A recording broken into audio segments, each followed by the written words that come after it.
Welcome back to Star Trek Online, everybody. I am your host, the Housecode Gamer, and today we are taking a look at the Cnidarian Defender. Quite aware that that might not be how it's pronounced, but there it is.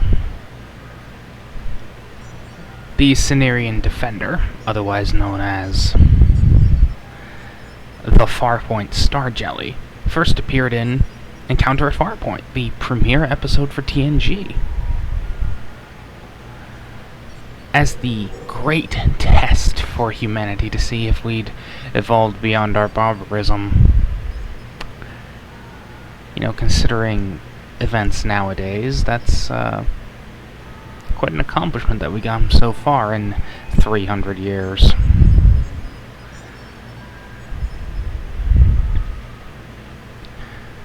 But, regardless, it was a Starjelly. A huge vessel, dwarfing the size of a Galaxy-class starship.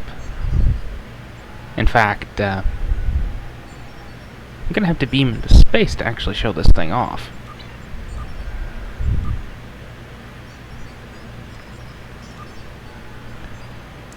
This should be interesting.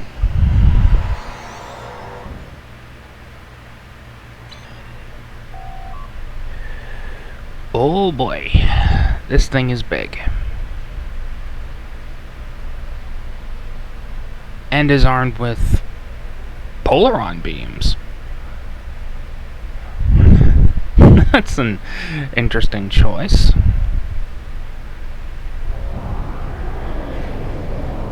But yeah, the primary reason I beamed into space was to show this off. I am the Starjelly. They still need to fix that camera issue.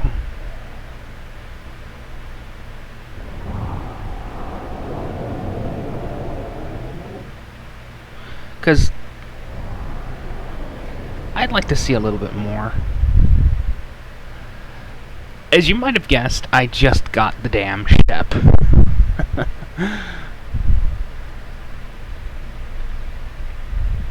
And while I am well aware it is not the best turning vessel in the world, especially without consoles,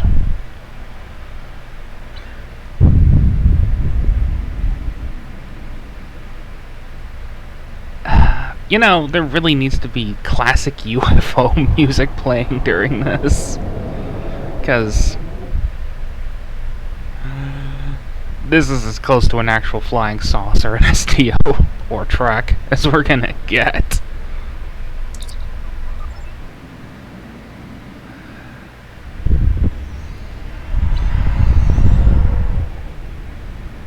Regardless, that console is actually how you turn into a Starjelly.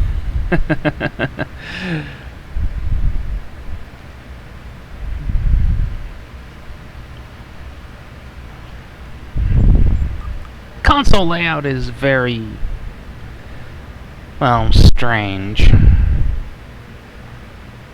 Out of all Tier 6 ships, there are very few that actually have a, well, 4x4 layout. There's rarely any of those. Lieutenant Commander Universal, Miracle Worker. Lieutenant Commander Tactical, Lieutenant Commander Science, Commander Engineering, is very much a cruiser. Perhaps it is the first of a new breed of cruiser. Perhaps that's why it's called the Cnidarian Defender and not Cnidarian Cruiser, regardless of the fact that this is actually a life form. That has some unfortunate moral implications for Cryptic. And of course the starship trait, gelatinous membrane. You heal yourself or use any Miracle Worker capability.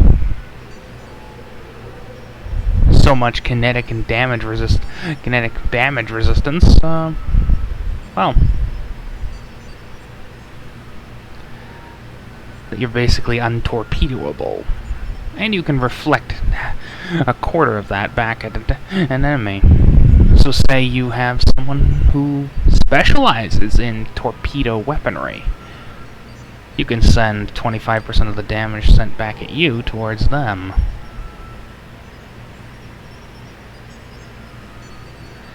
Very, very nice boat. Or is it a creature? Now, as you've probably guessed, I haven't taken this thing out into combat. But there's a good reason for that. I just got the ship. But from the basic stats and the layout, is very much a cruiser. In fact, according to stats, its turn rate is only slightly better than the Galaxy class, for reasons that I fail to completely understand.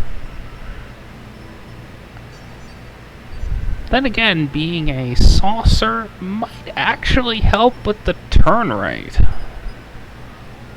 Don't ask me about their logic. I just play with the boats.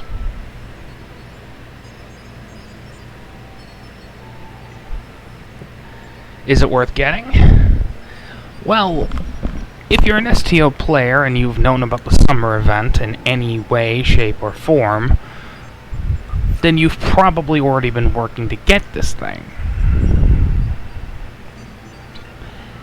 If you haven't, you're gonna have to shell out a little bit of money to get this thing. $30 to be exact. Good luck. Housecoat Gaming, signing off.